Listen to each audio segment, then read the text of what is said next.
Bonjour tout le monde, c'est Elisa Tella, j'espère que vous allez bien. Aujourd'hui je vais vous faire une petite story time sur mon année de terminale, puisque ça a été pour moi un véritable enfer. C'est parti!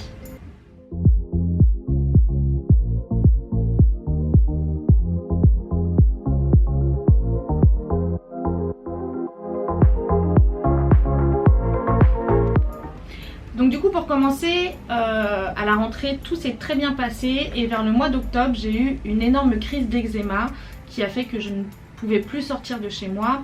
Donc il faut savoir que j'ai toujours eu de l'eczéma. Quand j'étais petite c'est parti quand j'ai commencé à marcher et c'est revenu après au fur et à mesure des années, mais jamais comme ça. Et donc cette année-là, le fameux mois d'octobre, explosion d'eczéma, j'en avais partout sur le corps. Il n'y avait pas une zone qui n'était pas atteinte et j'avais surtout le visage de pris. Donc il faut savoir que quand ça me fait des grosses crises d'eczéma comme ça, j'ai des plaques partout, ça suinte, ça démange, après ça croûte et en fait le corps entier est gonflé en fait finalement.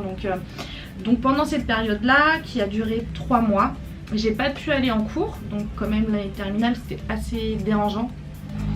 Donc j'ai pas pu aller en cours, j'avais des soins à faire tous les jours et très souvent je pouvais plus manger parce qu'en fait j'avais le visage tellement tiré, c'était boursouflé, j'avais des crevasses, je pouvais même plus ouvrir la bouche en fait pour manger puisque j'étais tellement gonflée, défigurée, etc.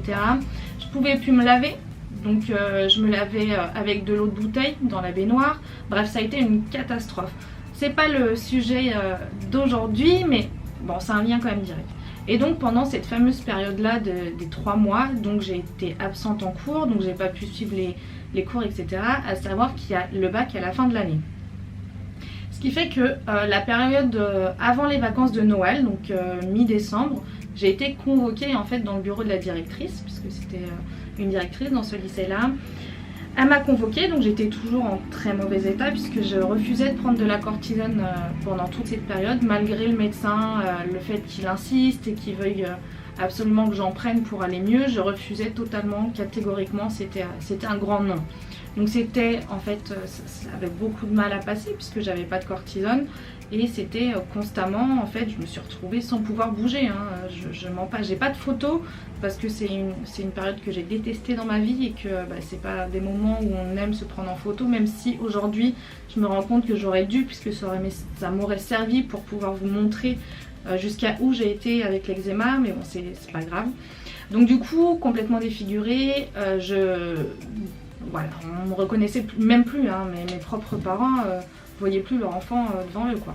Donc du coup on s'est déplacé jusqu'au lycée avec ma mère puisqu'on a été convoqué par cette directrice là. Et donc la directrice très gentille, très charmante, c'était une très belle femme. Donc elle nous reçoit dans son bureau et lorsque je m'assois avec ma mère, elle me dit alors pourquoi est-ce que tu es absente depuis 3 mois? Et donc là, enfin j'ai eu un petit moment où je me suis retrouvée bizarre quoi, parce que ça se voit en fait, tu vois bien que je suis défigurée, que je peux presque pas parler et que je suis toute gonflée, que j'ai des croûtes partout, que ça suinte, enfin ça pouvait que se voir quoi. Et donc elle me dit non mais moi je trouve que ça va, t'es capable de venir en cours, 3 mois l'année terminale ça fait quand même long, etc. Donc elle essaye un peu de me convaincre de revenir. Ma mère à côté qui était scotchée à sa chaise parce que pareil, faut savoir que ma mère a beaucoup été là pour moi puisque quand je dormais, elle se levait pour aller au travail donc en pleine nuit. Elle venait, elle me faisait des soins dans la nuit pour que quand je me réveille en fait ça soit moins grave que ce que c'était. Donc ouais franchement, et tout ça en douceur parce que ça me réveillait même pas. Donc elle aussi scotchée sur sa chaise, elle l'a regardée, elle lui a dit non mais vous voyez pas que ma fille, enfin vous voyez bien son état, c'est pas possible pour elle d'être présente au lycée quoi, c'est impossible, ça serait trop compliqué non seulement pour le regard des autres parce que surtout au lycée, il faut savoir que les jeunes, enfin entre eux ils sont méchants quoi. Donc moi lorsque j'allais au lycée et que j'étais pas trop atteinte, ça allait, je me sentais d'assumer le fait d'être comme ça, mais lorsque j'étais en énorme crise c'était impossible pour moi, je pouvais pas regarder les gens dans les yeux quoi. Donc on reste une petite demi-heure à discuter avec la directrice, voir ce qu'on peut faire. Elle nous explique que vu que c'est l'année du bac, en fait c'est assez compliqué d'être aussi absente, que j'aurai jamais mon bac, que ça sera impossible de l'avoir. Donc à la fin elle finit par me proposer de prendre une année sabbatique. Une année sabbatique, c'est en fait une année où on met tout en pause. C'est comme comment vous expliquer? Vu que j'étais malade en fait, dû à l'eczéma, la maladie de peau, elle m'a proposé de prendre un an complet à la maison à rien faire en fait, pour pouvoir revenir l'année d'après complètement guérie et faire mon année de terminale complètement normale, pour avoir le bac à la fin de l'année. Lorsqu'elle m'a proposé ça, je vous avouerai que j'ai rigolé. On s'est regardé avec ma mère et on s'est mis à rire parce que pour nous c'était impossible de prendre une année sabbatique, ça va pas. Enfin, je vais faire mon année de terminale, je vais avoir le bac. Et donc je regarde la directrice et je lui dis non mais en fait vous comprenez pas, c'est que une fois que je vais mieux, je reviens et je passe le bac, j'aurai mon bac. Et la directrice me regarde et elle me dit non c'est impossible, vous avez loupé 3 mois de cours, même avec toute la bonne volonté du monde, vous n'y arriverez pas. Et en fait c'est comme ça que ça m'a motivée à reprendre les choses en main.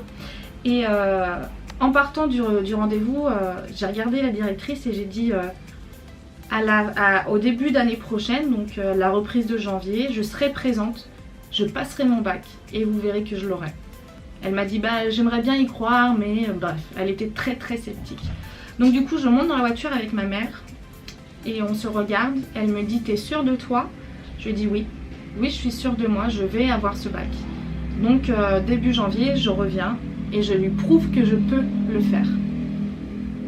Donc les vacances se passent, je prends rendez-vous avec mon médecin et ça a peut-être été une très grosse erreur de ma part, mais j'ai demandé à prendre de la cortisone.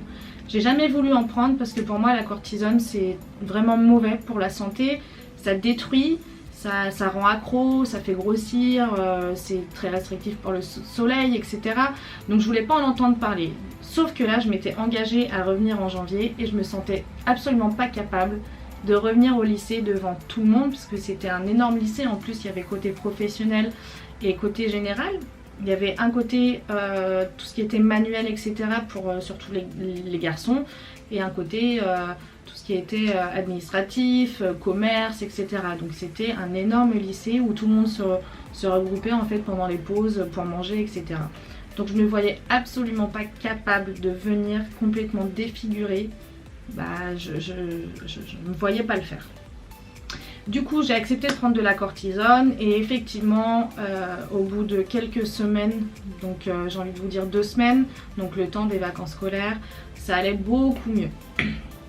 Donc j'ai repris la cortisone, mais vu que j'avais encore quelques plaques et que l'eczéma ne partait pas complètement, parce que j'ai demandé à avoir une crème en cortisone mais sous-dosée, donc très peu de cortisone à l'intérieur puisque je voulais surtout pas m'y habituer.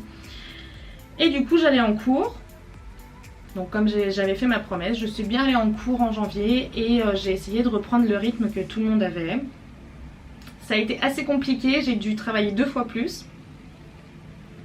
Et donc le problème qui s'est posé, c'est que lorsque j'étais en cours, il fallait que je fasse des soins réguliers sur ma peau, parce qu'elle sointait quand même, donc il fallait que je la nettoie, que je la crème, que je l'hydrate, bref, et ça à peu près toutes les heures, voire maximum toutes les 2 heures. Donc ça veut dire qu'en fait, à chaque cours ou entre cours, il fallait que je cours aux toilettes pour me nettoyer le visage, le corps et mettre de la crème en fait pour essayer de tenir mon corps au mieux possible, ce que je faisais chez moi, sauf que là c'était en cours, donc c'était assez chiant parce que des fois en plein cours on avait 2 heures de suite et puis au bout d'1 heure il fallait que je m'absente pour y aller. C'est pas grave, je m'étais engagée, donc je l'ai fait. Les professeurs ont tous été très cléments avec moi, ils ont compris en fait. J'ai jamais eu de commentaires négatifs à ce niveau-là, au niveau des professeurs. Au contraire, ils venaient me voir, ils me disaient écoute, ne nous dérange plus, enfin c'est pas mauvais dans ce sens-là, c'est si t'as besoin d'y aller, stoppe pas le cours, t'y vas en fait. Donc tu demandes plus, tu vas, nous on sait maintenant que t'as besoin de le faire, donc ne prends plus la peine de nous demander en fait. C'était plus dans ce sens-là, c'était pas arrête de nous déranger, non, c'était fait en fait, parce que t'as besoin. Donc à ce niveau-là tout allait bien et le bac blanc est arrivé. Ça a été une catastrophe pour moi. C'est-à-dire que j'ai complètement foiré, mais vraiment. Mais bon, on s'en doutait après parce que c'était logique, avec 3 mois d'absence, c'était tout à fait normal. Donc à ce moment-là, je me suis dit ok, je me suis avancée je me suis avancée auprès de la directrice. T'as pas le choix en fait, même si tu foires le bac blanc, il faut absolument que tu aies le vrai bac. Donc à partir de ce moment-là, j'ai commencé à travailler. Ça veut dire que je faisais ma journée de cours. Je rentrais chez moi, il était 7 h.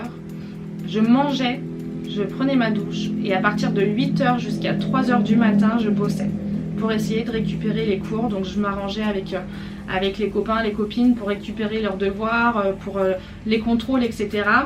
Et donc je les refaisais chez moi. Donc je regardais leurs cours et je prenais le contrôle, je me remettais les questions en fait sans lire les réponses et j'essayais de le faire moi-même.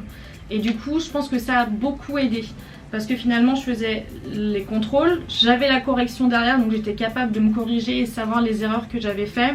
Il y a même certains professeurs qui me proposaient de me donner en fait des copies qui ne servent plus parce que j'aurais pas mes notes mais les copies qui avaient servi que moi j'avais pas réussi à récupérer envers les copains pour que je les repasse en fait. Mais c'était pas noté, c'était corrigé auprès d'eux et au final je savais à peu près là où j'avais mes lacunes. Donc je dormais 3 heures par nuit et je me réveillais à 6 h du matin. Donc j'avais toute ma journée de cours, j'arrivais 7 h, je m'organisais. 8 h j'étais sur mes cours jusqu'à 3 h du matin. Et j'ai fait ça pendant plusieurs mois jusqu'à l'arrivée du bac. Le jour du bac arrive, je passe le bac avec tout le monde et je sais pas trop comment ça se passe parce que du coup j'ai pas tout à fait la même réponse que tout le monde. Je sais que j'ai pas mal de lacunes parce que j'ai quand même loupé 3 mois, mais je sais qu'avec autant de travail sur plusieurs mois, j'étais éclatée, j'étais fatiguée parce que je dormais 3 heures par nuit, toutes les nuits pendant plusieurs mois. Mais je pense que ça a valu la peine puisque j'ai eu mon bac et j'ai eu mon bac avec mention. Donc pour revenir sur ce sujet-là, en fait j'ai été trop heureuse parce que je me suis dit la directrice n'a pas cru en moi parce que j'ai été absente 3 mois consécutifs. Les professeurs m'ont beaucoup aidée mais eux non plus ne pensaient pas que j'allais l'avoir et même moi au fond de moi j'avais un gros doute. Donc bref, ça a été une énorme joie. Et je me suis dit que j'ai réussi à le faire même avec l'eczéma, donc j'étais assez contente. Il faut savoir que l'eczéma ça puise nos réserves d'énergie, c'est très fatigant, ça démange, etc. Donc finalement je pense que cette story time se termine sur quelque chose d'assez positif. Et je me dis que quand on veut on peut vraiment, si on se donne les moyens, si on travaille suffisamment. Et c'est pas à cause de l'eczéma qu'on échoue en fait, c'est dans la tête. Donc si vous avez de l'eczéma, surtout ne baissez jamais les bras puisque tout est possible.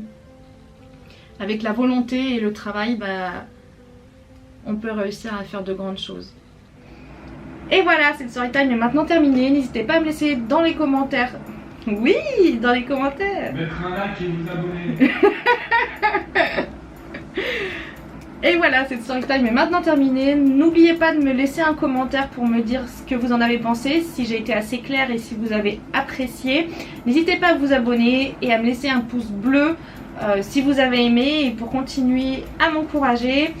Je vais vous faire un point actuel sur ma peau. Si ça vous plaît, si le concept vous plaît, je vous ferai un état des lieux à chaque fin de vidéo pour voir l'évolution de ma peau. Je vous expliquerai ce que je fais, ce que j'ai pas fait ou voilà l'évolution actuelle de semaine en semaine. Il faut savoir que là actuellement j'ai été obligée de reprendre de la cortisone, mais je vous ferai une autre vidéo là-dessus parce que j'ai été hospitalisée d'urgence en fait en Thaïlande. Donc c'est pour cela que j'ai été obligée de reprendre de la cortisone. Je vous ferai une vidéo sur le sujet. Si ça vous intéresse, n'hésitez pas à aller voir sur le petit i qui est là ou là. Quand la vidéo sera sortie, je vous mettrai un lien. Donc voilà, je termine avec l'état actuel de ma peau et après je vous fais des gros bisous. Donc du coup actuellement j'ai des petites croûtes par-ci par-là, mais ça reste très minime comparé à ce que j'ai pu avoir. Ça continue à me gratter par contre et d'autant plus le soir. Donc dès que je suis posée dans le lit ou autre, dès qu'en fait j'ai le cerveau en pause, ça commence à me gratter un peu partout. Donc voilà, mais sinon ça reste très correct. Ouais, j'ai même au niveau des plis beaucoup moins de rougeur qu'il y a quelques temps. Donc je suis assez contente et voilà pour l'instant. Donc je vous fais des gros bisous et je vous dis à la prochaine vidéo.